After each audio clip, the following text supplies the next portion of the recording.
Jadi ingat satu hal, jangan pernah mengandalkan orang lain karena sebetulnya kita sendiri yang paling bisa diandalkan. Betul.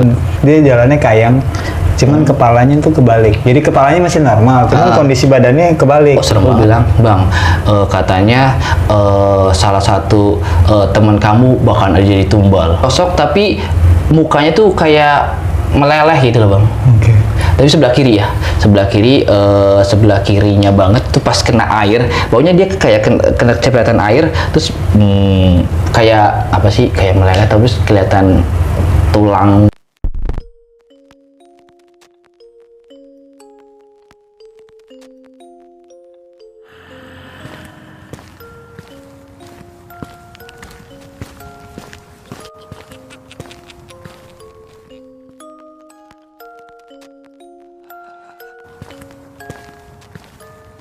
Nah, ketika tidur, aku mimpi. Jadi ada sosok mimpi, baunya bapak-bapak gitu ya, kakek-kakek lah, kakek-kakek datang, suruh datang ke Batu Kondang. Batu Dongdang yang tadi. Iya, batu yang yang tadi yang pertama kali di Surken Timur. Jadi aku mimpi di situ, bapak-bapak itu datang, kakek-kakek itu datang, nyuruh untuk aku datang ke situ. Nyuruh datang ke situ, baunya intinya itu ya, Bang. Tapi ngomongnya pakai bahasa Sunda. Aku kan bukan orang Sunda. Jadi sepenangkapan aku suruh datang ke sana. Pertama, mimpi yang pertama itu masih ngomongnya masih biasa lah, ngomong pakai bahasa Sunda tapi masih biasa gitu. Nadanya masih normal. Kamu datang ke sana, pokoknya intinya kamu datang ke sana dulu aja. Jujur aja nih, Bang, waktu aku di Batu Dongdang itu, ketika Babe nyuruh aku situ untuk foto, aku kayak nyeletuk aja dalam hati, masa gue berdoa di batu sih, apalagi serem banget aku bilang gitu kan. Jadi dalam hati aja. Tapi saat itu akhirnya dimimpiin lah. Bangun nih, Bang, aku bangun, pas bangun gak lama tuh bangun kedengeran kayak ada suara langkah kaki yang muterin tenda kita. Muterin tenda kita, dan itu semuanya diverifikasi, semuanya dengar. Jadi tim Lampung, karena tim Lampung pagi-pagi juga bilang, nanya kan, bilang dengan suara langkah kaki nggak sih muterin tenda kita berkali-kali gitu. Ya aku pikir, aku sih nggak bikin aneh-aneh ya, Bang ya. Aku pikir bahwa itu tuh kayak pendaki ya, atau babi lah ya. Tapi enggak, karena nanti ada cerita di Surken di Pangrango kenapa kita tahu itu bukan babi. Jadi langkah kaki, dan anehnya langkah kaki itu tenda aku dengan tenda Babe kan itu nempel ya, hampir deket lah. Pokoknya jaraknya cuman sejengkal aja. Kalau biasanya kalau aku mau keluar mau kencing ataupun yang lain mau keluar mau kencing kan pasti kakinya akan nabrak tenda lah ya, pasti itu nggak ada, Bang. Karena aku sempat ngelihat itu bener-bener di kepala kan, aku kan kepalanya bener-bener ngadap ke pintu kan. Jadi saat itu pas itu tuh nggak ada bayangan sama sekali, tapi suaranya aja. Jadi Babe pun saat itu mau bukul tendanya kan, maksudnya kalau ada yang nyenggol gitu, nyendol langsung dipukul sama dia, tapi ternyata nggak ada sama sekali, bayangannya juga nggak ada, tapi kedengaran suara aja. Iya, bunyinya aja. Akhirnya ya udah, saat itu aku langsung tidur lagi. Nah, mimpi lagi nih, Bang. Mimpi lagi si kakek-kakek itu datang lagi pakai bahasa Sunda, tapi kayak emosi. Udah agak sedikit marah ya? Ya, kayak pokoknya intinya sama. Pokoknya kalau kamu kesana nanti aku kasih sesuatu gitu. Pokoknya kayak gitu intinya. Tapi yang kedua itu kayak ngomongnya agak keras. Jadi ya itu sih, pokoknya bangun lah. Kau bangun kan, aku langsung cerita, aku semalam mimpi disuruh ke batu ini. Kalau nggak salah sama Babe, sama Ipul, sama Pak Dodi juga aku ngomong sih. Maksudnya waktu itu kan biasanya kan kalau aku mimpi ya kayak di perahu kan, aku mimpi langsung ngedumel sendiri kan. Kalau aku mimpi kok kayak aneh-aneh kayak gitu, ya itu aku juga ngomong 2 kali soalnya, dan 2 kali Ipul pun mimpi. Tapi nanti aku ceritain kenapa di akhir-akhir Ipul pun mimpi. Jadi aku ceritain nanti di akhir ya, Bang ya. Bentar, sebelum lanjut, tuh kakek-kakeknya kayak apa? Kakek-kakeknya sama pakaiannya kayak Jawara, tapi bajunya kayak coklat gitu sih. Tapi pakainya segini nih. Celananya segini. Pakaian sama beda warna aja. Beda warna coklat. Kalau yang tadi yang di ini kan hitam. Yang hitam masih ikutin ya? Enggak udah nggak ada anggonya, nggak tahu dia ngikutin sampai di mana, lupa juga. Kayaknya kan aku udah bisa sama April di pos, nggak bisa sih ya, bisa sih di pos 5 itu ya. Tapi yang pas datang itu bajunya coklat sih. Setahu aku ya, kalau aku nggak buta warna. Setahu aku warnanya coklat. Tapi sosoknya sama. 2 kali aku bangun itu dan aku dengar langkah kaki, aku tidur lagi, dia datang lagi dengan bahasa Sunda, dengan komunikasi dengan bahasa Sundanya. Intinya aku harus datang ke sana. Pokoknya kalau kamu ke sana, aku akan kasih kamu sesuatu gitu. Tapi aku nggak ke sana. Aku pagi-pagi bangun pagi-pagi nggak ke sana. Cuman aku aneh banget, nggak tahu kenapa Gunung Gemuruh itu punya daya tarik ya. Aku sampai sama Doli sampai duduk di tengah surken sampai ngeliatin. Nggak tahu kenapa Dol, aku tuh kayak pengen banget masuk ke sana. Doli pun sama, ya Dil, ini aneh banget Gunung Gemuruh kata Doli. Aku juga ngerasa pengen masuk aja ke Gunung Gemuruh ini. Bahkan aku sampai ngomong udah deh kita ke Gunung Gemuruh aja deh gitu. Kata Babe jangan Kak gitu, lain kali aja kan kita kan tujuannya ke Gede sama Pangrango gitu kan. Jadi ya udah oke.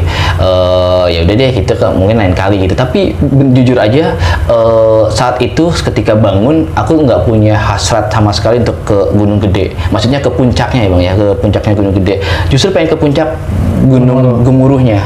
Nggak tahu kenapa kayak bener-bener pengen, jadi gue jalan ke sana aja deh gitu. Tapi ya akhirnya kita nggak ngikutin hawa nafsu ya Bang ya, karena kan tujuan kita ke Gede.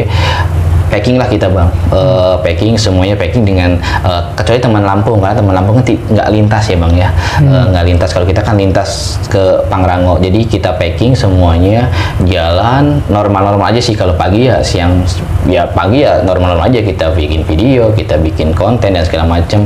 Singkat cerita jalanlah kita ke lanjut ke gunung.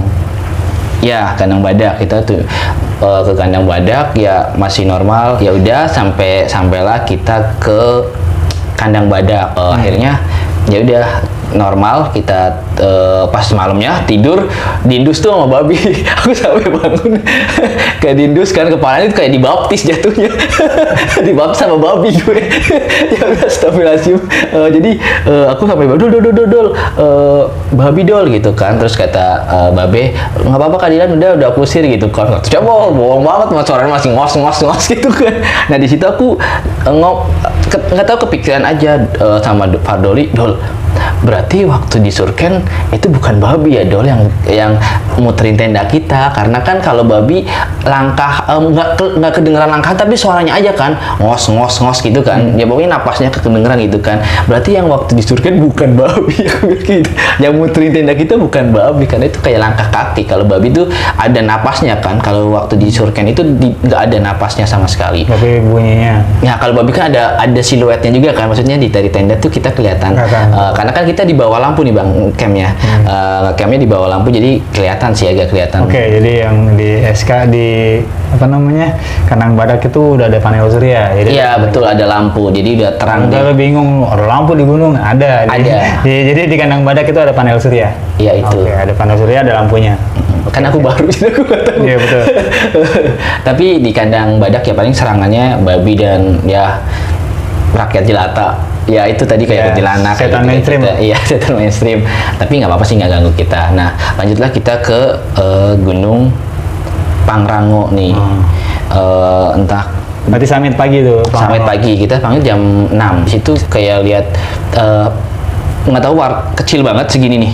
Segini tuh segini di kayak belakang pohon. Cuma aku ngeliat sih warnanya hitam banget, tapi nggak tahu baunya. Yang aku lihat itu kecilnya segini nih, warnanya hitam, entah itu binatang tak apa. Itu di belakang pohon tuh ngelongok. Tapi kalau binatang kan kali itu ngelongoknya agak lama. Karena aku sampai ngeliatin aja, dia juga ngeliatin, tapi cuma kelihatan matanya. Mata itu kelihatan matanya merah gitu, tapi dia hitam banget bentuknya. Maksudnya lu lihat ya sekitar 20-30 cm berarti ya? Iya segitu. Lu lihat tuh kepala atau bisa badan-badannya? Iya, dia kayak ngelongok gitu. Jadi kayak kepala, jadi matanya juga nggak kelihatan semua, paling cuma satu gitu. Tapi gede matanya. Aku pikir kalau misalkan itu Ya nggak tahu sih, baunya kalau hewan ya mungkin hewan, bisa saja itu hewan ya kan. Jadi pas itu tapi aku ngeliatinnya nggak masih sekitar 1 atau 2 menit gitu aku ngeliatin itu, tapi ngeliatin lagi gitu aku ngeliat dia lagi. keluar masuk gitu? Enggak, dia tetap stay aja, maksudnya dia kayak ngeliatin aja, tapi aku yang justru malah lo yang berkali-kali ngeliat, iya, tapi sosok itu masih ada di situ? Iya, tapi dia masih tetap ngeliatin. Terus pas aku balik lagi udah nggak ada situ. Oke, berarti lumayan lama ya, 1 menit. Iya, udah ngeliat. Tapi ngeliatnya itu aja sih. Selebihnya ya kita normal fun aja, normalnya kita sih, normalnya kita untuk naik gunung, sampai ke puncak Pangrango, sampai kita masak, foto-foto biasa bikin konten, turun kita. Pas turun ada kejadian nih, Ipul luar biasa sih kejadiannya. Beruntungnya Ipul kan bawa tongkat nih bang, tongkat. Gue tahu tongkat yang melengkung gitu. Iya, tongkat dari gurunya kali. Iya, tongkat orang tua. Iya, kayak tongkat orang tua nih. Kayak pegangan payung lama yang melengkung. Bener kayak gitu. Nah, Ipul mau kalau saat itu Ipul nggak bawa tongkat, mungkin dia pas jatuh kepalanya pecah kena batu. Jadi kita kan lari nih jalan, kita kan turun kan lari, kita turun pada lari semuanya kan. Kalau turun kan enak buat lari ya bang, karena jalan untuk ke Pangrango itu tanah gitu, tanah yang kokoh lah. Jadi kita bisa lari. Nah satu momen jadi jalan langsung ngeblank gitu, langsung ngeblank, bukan jurang sih, tapi memang jalannya ngeblank ke bawah, harus loncat atau pelan-pelan lah. Nah itu Ipul ke sandung tuh, pas ke sandung, untungnya tongkatnya jatuh duluan, jadi dia nahan dia lah, dia badannya, karena kan di jalannya ininya badannya udah kesini bang, jadi dia kayak nahan gitu. Kalau itu nggak ada, pas banget di bawahnya tuh batunya tuh lancip ya, gede dan lancip, ya nggak lancip banget sih, cuman nongol lah, tapi itu kena kepala ya pecah kepalanya. Dia lumayan, itu malaikat masih mengharapkan dia untuk hidup. Ya, nanti udah mulai sholat nih gue. Iya, makanya itu mungkin hidayah dari sholat kali ya. Alhamdulillah Ibu. Amin. Jadi dari situ ya paling kejadian itu sih. Selebihnya kita normal, jalan ke bawah, kita ketemu pendaki. Nah kita ketemu pendaki yang tidak punya persiapan apapun nih bang. Maksudnya tidak bawa makanan, tapi makanannya diserang sama babi. Tapi ya dia nggak ada makanan lagi gitu, tapi maksain untuk naik ke atas. Nah teman-temannya juga ninggalin si pendaki ini yang dari Bogor yang tadi aku cerita kena babi. Iya, diserang babi. Dan dia nggak ada persiapan apa-apa, makanan nggak bawa, tas amit juga nggak makan, air juga bawa ya nggak bawa ya, air nggak bawa, dan dia pakai sandal jepit. Jadi menurut aku gini, buat teman-teman yang mau naik gunung sedadakan apapun, ya prepare lah ya, maksudnya prepare untuk keselamatan kita. Ya kita banyak banget ya, aku ketemu dengan pendaki yang suka banget nih bang, kayak cerita sedikit ya bang, curhat ya, yang suka ngeremehin gunung, padahal gunung apapun, sesusah apapun ya, namanya gunung tetap susah semua ya bang, yang nggak ada semua sama. Ya kan, jadi tidak ada yang aku udah ke gunung yang ekstrim nih, ke gunung ini mah gampang, itu nggak bisa. Jadi jangan pernah ngeremehin, jadi pakailah safety. Terus teman-temannya juga nggak boleh ninggalin, kalau misalkan tidak bawa bekal, tidak bawa perlengkapan yang memadai, ya jangan ninggalin yang terlalu jauh sih gitu. Jadi jangan ditinggal sendirian. Mungkin kalau misalkan 2 orang atau 3 orang oke gitu, tapi kalau misalkan dia ditinggal sendirian ya jangan, karena kan bahaya bang ya. Betul. Setuju. Ya jadi ketemu di situ, turun normal, turunnya kita normal, semuanya normal biasa. Packing kita beberes, packing, dan mulailah kita turun. Turun itu sekitar jam 2 ya, jam 2 sampai ya pokoknya sekitar jam 2 lah. Kita turun, jalannya kan kalau di ini kan berbatu ya, agak lumayan, jadi babe kayak tangga gitu, terus berbatu kan dengan peraturan. Tadi kata babe pelan-pelan kak gitu, ya udah kita pelan-pelan. Setelah kandang badak kalau nggak salah itu kandang batu. Nah di kandang batu sebelah sini tuh ngelihat ya itulah Kun Hayati ya, sosok perempuan biasalah yang gitu, bajunya putih gitu, biasa aja. Kenal tuh. Tapi ngeliatin, tapi ya dia nggak ngeliatin, ya bisa pintas aja sih, maksudnya yang ya udah gitu. Lanjutlah kita nggak istirahat di situ bang, kita tetap lanjut ke bawah. Ngeliatin air panas. Iya, kita sempat sampai ke pos yang ada air panas itu, kita sempat foto-foto di situ air panas itu. Kan turun lagi kan ada air panas lagi ya. Iya. Ya pokoknya kita sempat foto-foto dulu di air panas itu, kita lanjut lagi. Nah di ada tenda di situ, di shelter itu belakangnya ada kayak kecil, kayak bangunan kecil gitu bang. Pohon belakang itu kan kayak pohon-pohon gitu kan. Di situ tuh banyak yang ya bergelantungan kayak gitulah. Yang bergelantungan kayak gitu itu banyak warnanya. Ya aku nggak berani lihat, cuman biasa-biasa aja gitu kan. Mungkin buat aku ya itu biasalah gitu lah kalau naik gunung. Sebentar, ini sebelum lu nyampe ke shelter pemandangan ya, di air panas tuh lihat apa? Oh berarti itu sebelum shelter ini ya, air panas ya? Setelah air panas lu baru lewat situ? Nah di air panas itu kita kan lewatin air panas yang langsung blank jurang ya, tapi pegangan gitu kan. Di situ aku ngeliat sosok tapi mukanya tuh kayak meleleh gitu loh bang. Oke. Tapi sebelah kiri ya, sebelah kirinya banget tuh pas kena air, baunya dia kayak kena cepetan air, terus kayak apa sih, kayak meleleh terus kelihatan tulang kayak daging tulang. Sebelah kiri lo berarti jurang? Ya, enggak, dia di samping yang kan ada pembatas tali gitu ya, tali gitu ya. Terus di situnya. Oh, dia di seling. Ya, di selingnya. Ada batu di situ. Bukan di batu, sorry. Enggak sih, aku ngeliat bawahnya. Ya pokoknya berdiri dekat. Iya, pokoknya di situ. Aku ngeliat bawahnya sih. Cuman pas aku lewat kan sebenarnya sih takutnya bukan kata Bobe kan tadi hati-hati licin gitu. Sebenarnya takutnya bukan takut itu, tapi takut sosok yang ini karena deket banget ya. Maksudnya ini benar-benar yang paling dekat gitu kan. Karena aku lewat sampingnya bener gitu. Dia emang ya biasa, ya bukan biasa sih, tapi diem aja. Tapi dengan kondisi yang kayak gitu sampai beneran bisa ngeliat tulang ya itu di. Perempuan dari itu? Nggak tahu itu perempuan apa laki-laki. Karena kan mukanya hancur, terus kelihatan. Jadi udah tengkorak kok berarti ya?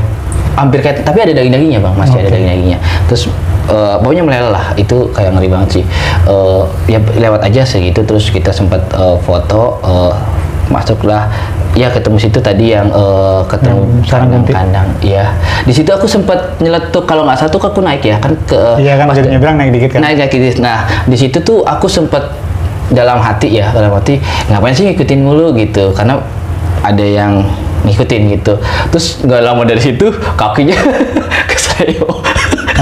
Iya, kakinya kesleo. Jadi kayak tak gitu. Kayak ya mungkin kena nginjak batu, salah nginjak batu gitu kan, jalannya batu-batuan semua. Itu 2 kali dan spotnya cuma di situ aja. Sebenarnya area yang nggak jauh dari situ, spotnya di situ aja. Jatuh 2 kali sampai kita istirahat. Aku istirahat deh, punya kalau sebenarnya sih mau nangis sih. Mau teriak, sakit banget sih, maksudnya buat aku sih sakit. Iya, pas lewat itu sebenarnya sakit banget. Mungkin ya kadang-kadang ngebatin ya. Jadi ya itu pokoknya nggak lama dari ngapain sih ngikutin mulu gitu kan. Kita kan mau turun udah gitu.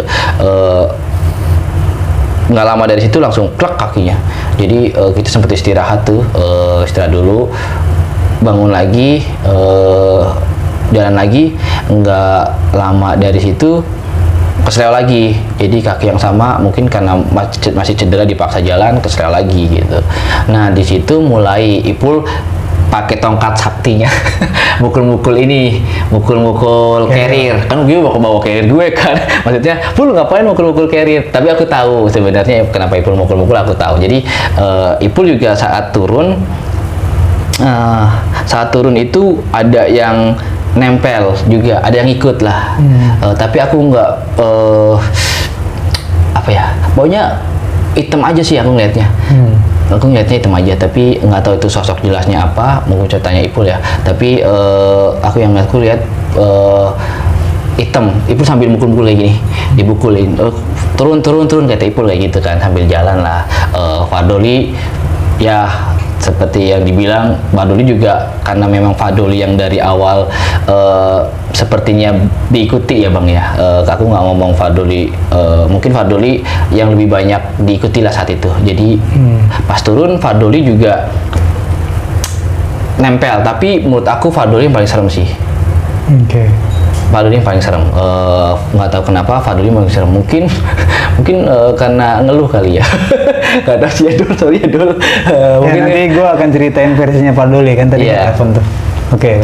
Jadi yang aku lihat sih sosok yang di Fadoli memang lebih nggak, aku bukan indigo ya, maksudnya bukan dukun, maksudnya bukan sesuatu yang bisa mengukur level-levelnya gitu, aku nggak tahu juga maksudnya. Tapi yang aku ngerasain kayak apa ya, kita tuh kayak bisa ngerasain panasnya gitu loh bang. Kita kayak bisa, energi ya? Iya, kayak kita kayak bisa ngerasain panasnya tuh di Fadoli itu lebih kuat gitu, maksudnya nggak tahu, tapi sosoknya bener-bener ya nggak kelihatan, maksudnya hitam aja sih gitu. Jadi Fadoli tetap dengan yang ngeluh lah, maksudnya bukan ngeluh sih, maksudnya dia berat, karir aku berat gitu, ya udah jalan aja Dol gitu, ya doa aja dalam hati, aku selalu kayak gitu kan, karena kan aku nggak tahu juga caranya gimana. Jalan lah, tetap jalan tuh, kita jalan tetap. Fadoli dengan berat ini Ipul tetap masih, nah mereka masih ketinggalan bang, karena biasanya aku sama Fadul itu naik gunung sama Ipul cepet jalan ya kan, cepet lah, kita kan bukan pendaki yang santai-santai. Iya, nyantai-nyantai, kita kan jalannya agak cepet gitu kan. Fadul juga cepet banget kan, karena aku tahu Fadul jalannya cepet. Nah di Gede nggak tahu, mereka berdua di Gede bener-bener lambat, bener-bener kayak keong. Jadi tapi ya memang karena karirnya berat, ya? Karena karirnya berat. Jadi ya itu kita jalan, sampailah kita di ya Rawadenok. Rawadenok itu aku nggak nge ya kalau tadi diceritain ternyata sosok itu yang ngikutin Ipul sama Fardoli si burung ya. Jadi tadi kan burung itu jadi kita sih ya ngeliat burung ya, so far ya kita lucu biasa ya? aja, karena ada tikus, ada burung, dan itu menurut aku sih sesuatu yang unik di gunung ya, karena aku nggak pernah ketemu di Bekasi. Jadi ya kita video-video, tapi memang benar burung itu ternyata ngikutin kita bang. Jadi biasanya kan burungnya yang di depan kita ya, tapi kali ini burungnya yang ngikutin kita. Jadi ya dia ngikutin kita. Di Rawadenok itu versi Ipul ya, kita kan cerita sharing ketika turun. Versi Ipul di Rawadenok dia ngelihat bayangan harimau. Jadi di Rawadenok itu Ipul melihat bayangan harimau loreng kata dia. Harimau ini enggak apa, harimau yang hitam enggak gitu, enggak, harimaunya loreng bang. Itu bayangannya itu gambaran itu harimau loreng kata dia. Gede banget, katanya dia sempat ngikutin tapi di samping aja, tapi ya udah ngikutin aja, tapi versinya dia ya bang ya, ya udah tapi ngikutin aja, nggak kemana-main kan gitu, bilang itu enggak sih, hilang aja gitu ya. Sampailah kita tuh di curug apa sih be? Di curug yang bawah turun itu, kita istirahat itu, kita makan oh ya itu di curug. Sempat ke Ciberem? Enggak sih, enggak sempat ke situ, cuma kita cuma istirahat aja situ. Pertigaan? Iya. Panjangan? Iya, pas pertigaan curug kan? Iya. Istirahat di situ. Oke. Ya paling di situ aja sih kita kayak istirahat, makan. Nah kata Ipul sih si harimau itu cuma sampai situ aja. Si sosok macannya itu cuma sampai di situ aja. Lanjut kita habis makan karena udah sore, ya bukan makan sih, kayak ngemil-ngemil aja. Lanjutlah kita sampai ke Danau. Ya danau apa itu namanya? Telaga Warna. Ya danau itu. Nah di Telaga Warna itu kita sekitar jam 5 ya Be, sekitar jam 5 masak. Nah di Telaga Warna yang Bang Awe ceritain tadi, perempuan, memang di situ ada perempuan, tapi di sebelah sananya kan danau, terus di sananya tuh ada kayak bukit ya, perbukitan gitulah, pokoknya hutan. Di sananya tuh ada perempuan, cantik memang, kayak permaisuri lah, pokoknya kayak ratu, permaisuri apa, kayak ratu gitu lah, pokoknya kayak ratu, ada mahkotanya kayak Miss Indonesia lah kalau kayak gitu. Maksudnya dia ada mahkotanya, pakai baju ala-ala baju hijau ala-ala kerajaan, baju sana di situ. Terus ada sosok nenek-nenek sebelah sananya, tapi nenek-neneknya ngeliatin, kalau baju hijau juga ngeliatin, tapi nenek-neneknya yang kayak datang marah. Nggak marah sih, datang aja, cuman pas kita lagi masak-masak, beliau itu kayak cuman datang udah balik lagi gitu, kayak nggak kenapa-napa sih. Ya sisanya ya biasalah, kayak gitu. Tapi si putri tetap putrinya, si sosok yang cantik ini tetap ada di sana danau lah, pokoknya ada danau. Di sananya kan ada kayak bukit ya, di bawahnya posisinya masih ada di sana. Jadi sosoknya ya diam aja cuman ngeliatin kita, dan ya nggak lama, palingan ketika aku udah balik lagi kan aku sempat foto-foto di situ, foto-foto bareng Ipul, terus bareng ini kita masak di situ, Babe yang masak semuanya, kita masak makan. Ya sosoknya udah nggak ada sih. Kita makan, kita tuh dari jam selesai makan itu kita sekitar jam 5:30 karena itu malam Jumat. Karena itu malam Jumat, akhirnya kita putusin untuk buru-buru nih. Akhirnya buru-buru. Pas turun itu karena kita udah mau masuk maghrib kali ya Bang ya. Jadi banyak banget, maksudnya ya mungkin Babe udah cerita kalau Babe yang ngerasain, semuanya ngerasain, ngobrol-ngobrol.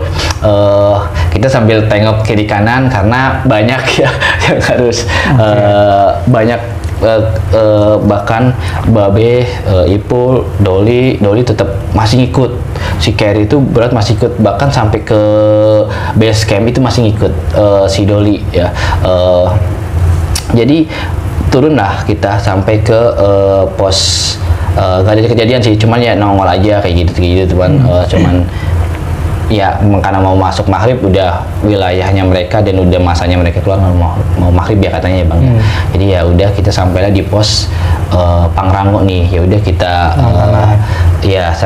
pos Pangrango, semuanya kita balik ke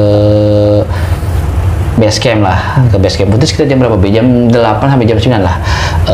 Saat itu aku minta balik Bang. Jadi ada yang nggak beres gitu, maksudnya badan aku udah ngeluh sih, aku sampai minum obat sama Doli pas sebelum kan kita di air terjun ya, kita flashback lagi, belum aku cerita di air terjunnya kita foto-foto itu ya Be. Nah di situ kan aku foto-foto dari situ tuh Putri ular, perempuan ular. Iya aku tahu. Oh ya nanti dibahas semua. Oh, kok tahu? Di situ kan aku foto-foto. Di atas nih. Ya itu ngeloser gitu. Nah, di situ aku mulai ngedrop Bang. Bukan mentalku, tapi badan aku udah mulai nggak enak nih. Badan aku udah mulai nggak enak. Aku kan sampai bilang, aku buru-buru ya, aku badannya nggak enak. Aku sampai ngomong sama Dori sama Babe, sampai aku minum obat segala macam karena badan aku nggak enak. Dari situ sebenarnya pas lihat itu badan aku udah mulai nggak enak, tuh jalan terus sampailah kita tadi ya ke base camp. Aku ngeluh bahwa aku mau pulang gitu. Aku mau balik gitu. Kayak Babe, kayak Fadoli, kayak bapak yang di base camp itu pulangnya besok aja gitu. Ini udah malam gitu kan. Enggak, aku mau pulang sekarang. Kang Heru. Ya, Kang Heru bilangnya besok aja. Ini udah malam, istirahat di sini aja, besok pagi aja pulang gitu. Enggak, aku harus pulang malam hari ini gitu kan. Karena pertama badan aku gak enak Bang, badan aku benar-benar gak enak. Terus kedua takut kenapa-napa, karena sosok yang dari air terjun itu kayak ngikutin, bukan kayak ngikutin, memang ngikutin. Makanya aku pulang. Sebelum kita turun, kita kan sempat makan nih, ya kan? Makan dulu pul gitu kan. Padahal aku juga nggak enak, aku sempat dibeliin suplemen sama obat sama Ipul dari ini minum. Terus Ipul di situ cerita, kita sharing lah, Pul apa aja yang lo lihat, gue bilang gitu kan. Yang bikin aku tambah parno, Ipul itu bilang, Bang, waktu aku di Surken, aku mimpi sampai 3 kali. Jadi dia di tengah-tengah Surken ketemu sama satu sosok, aku lupa sosoknya seperti apa yang diceritain. Tapi yang aku ingat bilang, Bang, katanya salah satu teman kamu bakal aja jadi tumbal. Udah merinding Bang, bener gini merinding. Aku tambah takut. Saat itu aku bener-bener tambah takut. Pul, udah deh, gue bilang gitu kan, kita langsung balik, gue bilang gitu, karena aku takut. Ipul mimpi sampai 3 kali soalnya. Katanya Ipul di mimpi itu mimpinya sama, jadi mimpinya sama, ketemu dengan sosok itu dan bilang, katanya entah temennya, baunya entah dia, baunya dia ngelihat di situ putih semua, terus dia ngelihat ada yang dikorban gitu, kata sosoknya. Kalau nggak salah nanti konfirmasi ke Ipul lagi ya, kalau nggak salah itu temennya gitu, salah satu temen kamu yang bahkan dikorbanin gitu kan. karena ngeliat putih semua, pas itu aku pakai jaket putih dan saat itu diikuti juga. Jujur aku makin takut bang, maksudnya takut lah, maksudnya karena aku tahu bahwa aku minta pulang karena aku takut, karena aku tahu diikuti. Saat itu pun cerita seperti itu. Maksudnya kita masih di jalan gitu kan, dan dia cerita mimpi di Surken itu 3 kali mimpinya dan sama. Ya takut lah, jadi akhirnya kita makan buru-buru, tapi aku nggak ngomong bahwa aku diikutin. Takutnya Ipul dari kepikiran dan ngedrop kan, maksudnya takut kepikiran aja. Jadi kita pulang lah. Nah pas pulang itu pas pulang kita kena kabut nih. Kabutnya tebel banget. Jadi kabutnya bener-bener tebel. Aku bilang Pul pelan-pelan ya gitu. Dan aneh. Jadi ada satu tempat ya, pokoknya kelok-kelokan gini lah. Dan itu sepi banget bang. Tapi di antara kabut yang datang itu kelihatan banget ada dua sosok yang berdiri. Itu berarti udah jalur puncak ya? Iya mau turun baunya masih jalur puncak, maksudnya kabutnya tapi kabutnya benar-benar tebel banget sih. Saat itu kabutnya benar-benar tebel, sepi banget. Kiri kanan tuh kayaknya sih bukan rumah ya, nggak ada rumah ya, maksudnya kayak warung-warung kecil, tapi di sebelah sininya kosong, tapi di sini ada warung kecil, tapi pokoknya belokan gini, pas belok sini tuh ada 2 sosok yang berdiri, dia pokoknya kabut sih, maksudnya pas kita mau belok itu kelihatan banget sosoknya karena kan kena cahaya ini, jadi kelihatan banget sosoknya lagi berdiri. Tapi pas kita ngelewatin ya nggak ada gitu, alhamdulillahnya nggak masuk. Tapi ya udah sih, sampai beberapa hari sosok itu nggak masuk aja gitu. Jadi udah abis itu udah nggak ada kejadian apa lagi sih gitu. Aman ya? Karena kenapa aku minta balik, karena menurut aku sih rumah itu kan area kita ya, maksudnya aku selalu mindset diri itu kayak rumah itu area aku gitu, kalian nggak bisa masuk lah, pokoknya mensugesti diri sendiri aja sih. Ini kerajaan gue nih. Ya kerajaan gue nih, lu nggak bisa masuk seenaknya gitu ya. Terbukti yang nggak tahu kenapa dia pokoknya bolak-balik aja nggak masuk, dan ya alhamdulillah nggak kenapa-napa sih. Karena sempet takut ketika Ipul bilang setan aja punya tata krama ya. Karena ya aku sempat kepikiran bang, kepikiran waktu Ipul bilang dia di tengah-tengah Surken terus ngelihat ada orang yang dikorbanin dan sosok itu bilang katanya salah satu temenmu, ya kan takut gitu kan, apalagi aku yang diikutin gitu. Tapi saat itu aku takut aja sih gitu. Nah sebelum gua ke pertanyaan yang pamungkas ya, gue mau cerita sedikit masalah Doli. Jadi Doli itu ngejelasin ke gue tadi by phone kan sebelum gue kontak. Ya, kita ini mulai kan ya. Gue telepon dulu ke Doli untuk menanyakan bener nggak Dol, atau lu coba cerita dari sisi lo gitu kan. Ternyata Doli itu ngerasa berat dari mulai Simpang Maleber. Nah, sebetulnya Simpang Maleber itu mungkin nggak semua beresiko seperti itu, tapi sebagian besar punya resiko yang sama di Simpang Maleber jika lo tetap memaksakan kondisi berjalan, melanjutkan perjalanan menjelang ataupun sesudah maghrib. Oke. Kalau lo lihat situ, rata-rata pasti ngalamin, rata-rata. Mungkin siapapun teman-teman yang mendengar podcast ini dan sudah pernah naik Gunung Gede, terus lewat Putri, terus jam maghrib di situ, rata-rata ngalamin. Sebagian besar ngalamin. Oke. Risikonya sangat tinggi untuk perlintasan karena di situ tuh ada satu tempat yang memang tempat keluar masuknya sebuah area lah. Sebuah area, gue nggak bilang itu istana, nggak bilang alam main ya, tapi ada kayak satu playground gua gitulah gitu, tempat mainnya kayak gitu. Nah itu situ. Terus kalau yang tadi Doli bilang, gue lebih berat lagi bang, dari posisinya bukan di Maleber, di SK juga oke, gue kayak makin berat lagi, cuman semakin rasa sakit berat dan nggak enak banget itu posisinya di Rawadenok. Terus gue tanya kan, Dol, si Doli bilang saya lihat burung bang. Oh, gue tanya balik, Dol, burungnya itu di depan lo apa di belakang lo? Kalau di belakang lo itu dia ngikutin nggak gitu kan?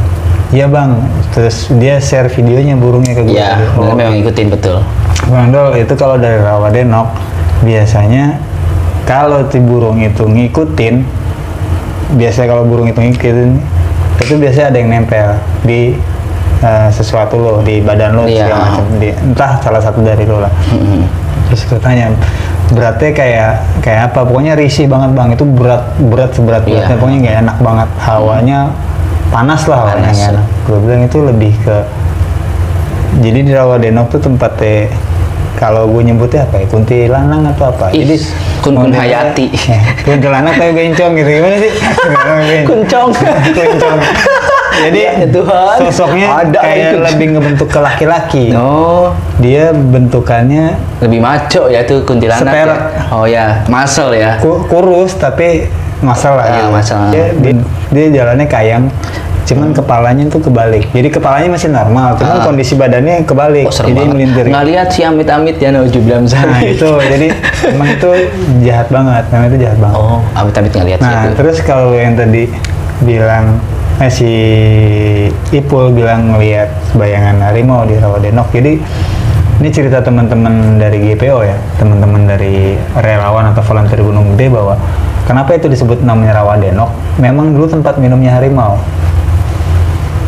Harimau mabuk itu. Bukan, jadi minum air kan itu di rawa. Oke. Ini kan rawa. Nah, denok itu sebutan teman-teman warga sekitar dulu yang masih sering naik gunung ke atas. Kalau ngelihat harimau kan nggak sebut harimau.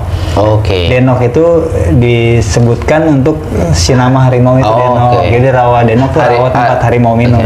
Harimau loreng ya kan ya? Iya, harimau loreng. Jadi denok itu adalah harimau loreng itu. Makanya itu kenapa disebut rawa denok. Itu silsilah bukan dari gua, tapi memang cerita dari teman-teman volunteer Gunung Gede. Cerita kayak gitu. Nah, terus satu lagi yang tadi, Bang, kok lu tahu gitu kan? di sana hijau gitu kan? Maksudnya di Telaga Warna ada perempuan cantik pakai mahkota, gaunnya warna hijau gitu kan. Terus di air terjun pertama di atas itu ada ular. Sakit sih maksudnya. Jadi ada di video gue yang lama yang masih gue sama Epe, ada beberapa anak-anak indigo. Dan akhirnya salah satu indigo itu nonton di tempat gua. Nah, namanya Indra sama Mbak siapa? Asih ya? Mama Rijan, enggak ya? Sana. Meraki 57 ya? Oh, Mbak Ningsih. Oh, manis. Mbak Ningsih sama Indra. Nah, itu dia melihat bahwa si perempuan ini ikut ke gue. Si perempuan cantik ini ikut ke gua, bahwa dia minta gua. Yang baju hijau.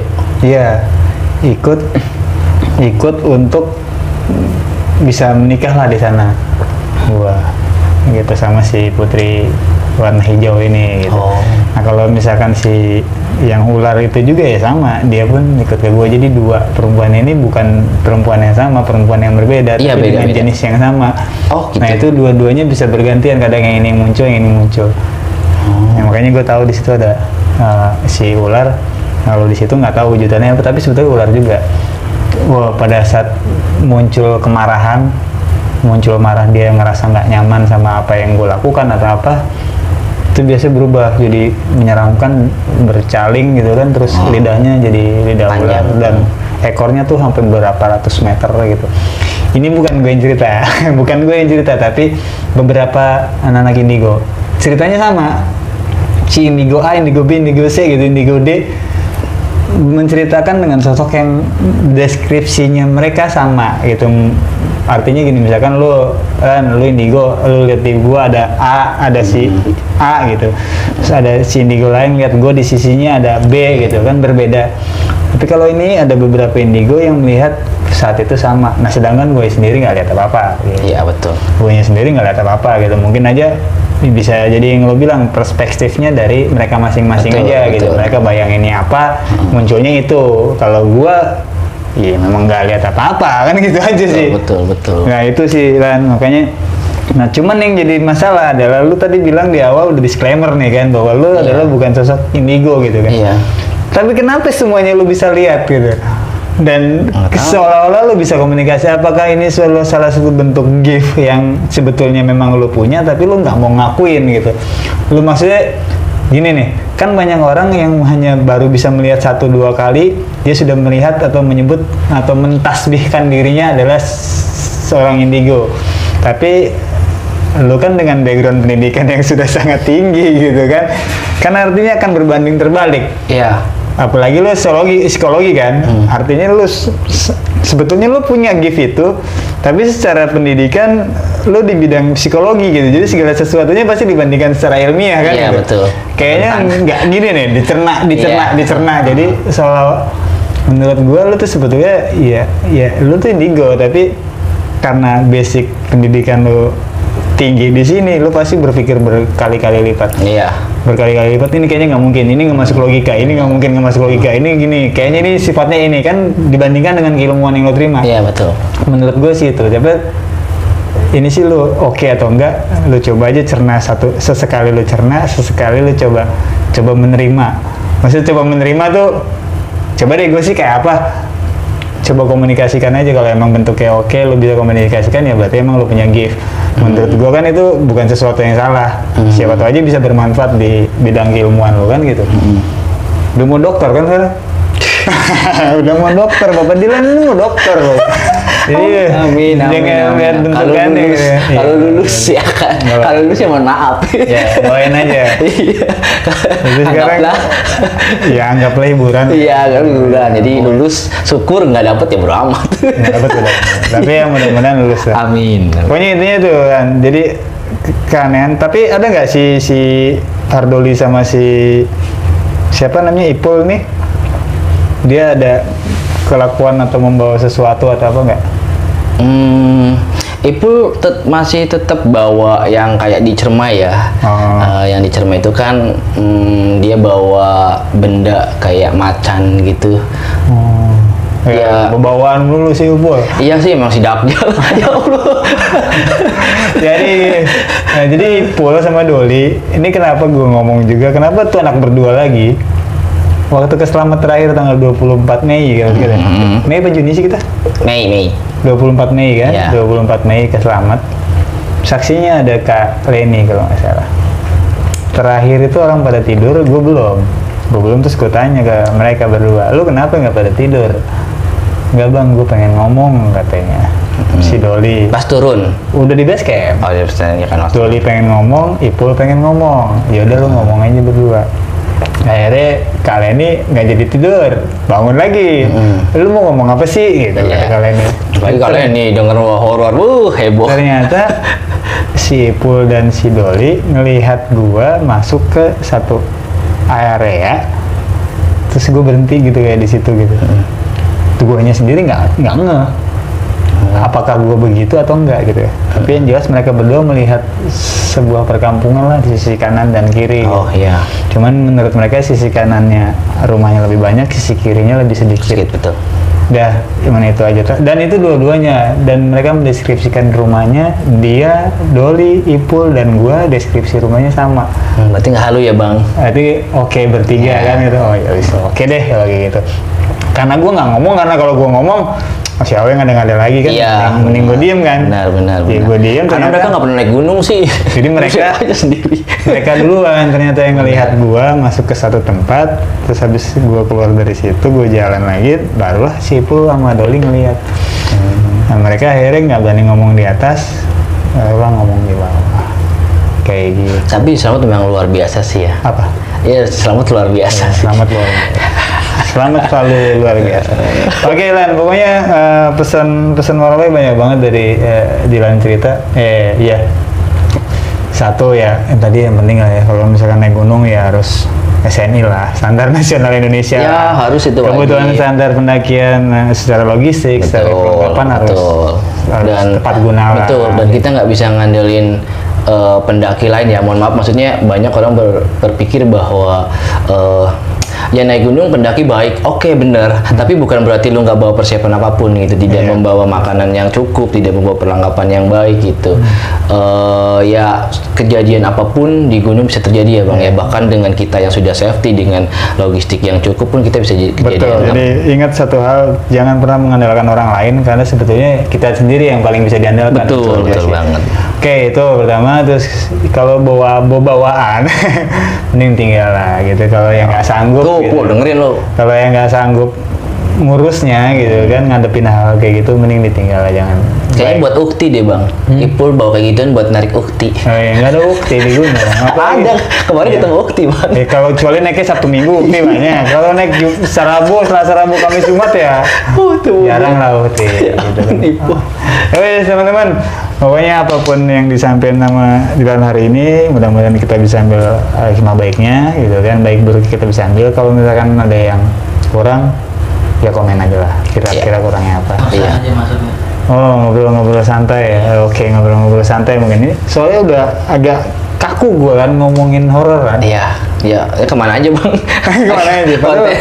Konten gue konten horor. Cuman gue mohon maaf, bukan nggak mau angkat horor lagi, cuman karena banyak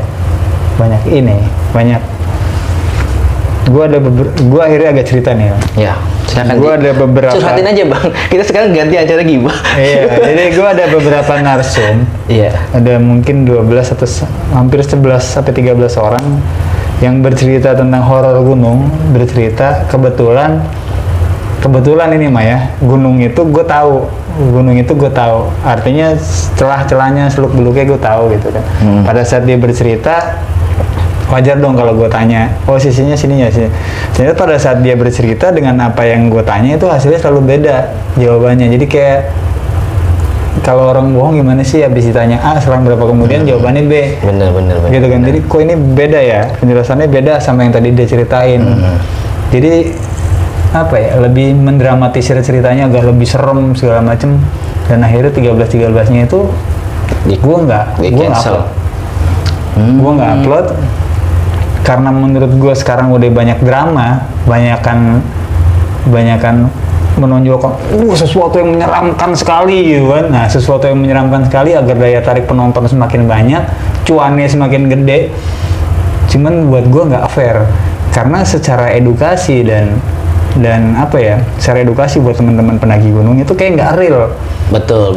Ini kayaknya lebay banget sih, kayak nggak naik gunung sebetulnya kayak gini-gini amat. Terus sebenarnya gitu. Setan itu kan nggak ada yang bisa sampai nyelakain kita banget gitu ya. Nah, iya itu feel yang kayak gitu yang akhirnya menurut gue awalnya gue udah akhirnya kurang-kurangin ngobrolin masalah horor. Bukan gue berhenti total, cuman maksudnya kalau emang ada bener-bener yang bagus ya gue ambil. Ada cerita gue ambil gitu.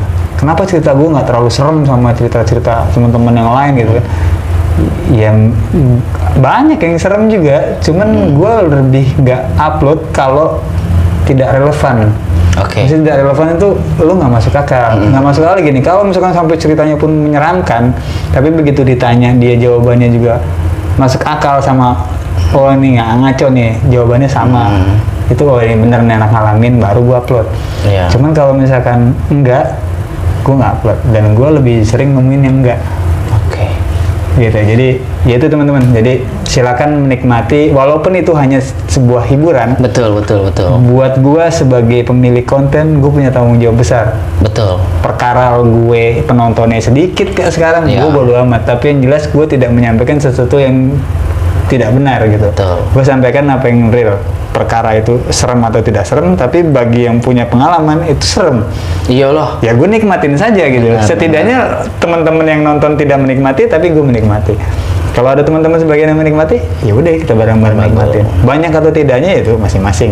Betul. Gitu aja. Jadi itu alasan gue kenapa sekarang agak jarang upload horor. Gitu kan ya. Gitu. Itu aja. Oke teman-teman. Terima kasih banyak. Mudah-mudahan banyak lagi teman-teman yang mau cerita horor tapi yang beneran horor dan kejadian. Artinya tidak diada-ada, tidak dikarang-karang, tidak ditulis-tulis di skrip terus dibacain lagi. Terima kasih teman-teman. Salam santai, sehat selalu. Assalamualaikum warahmatullahi wabarakatuh.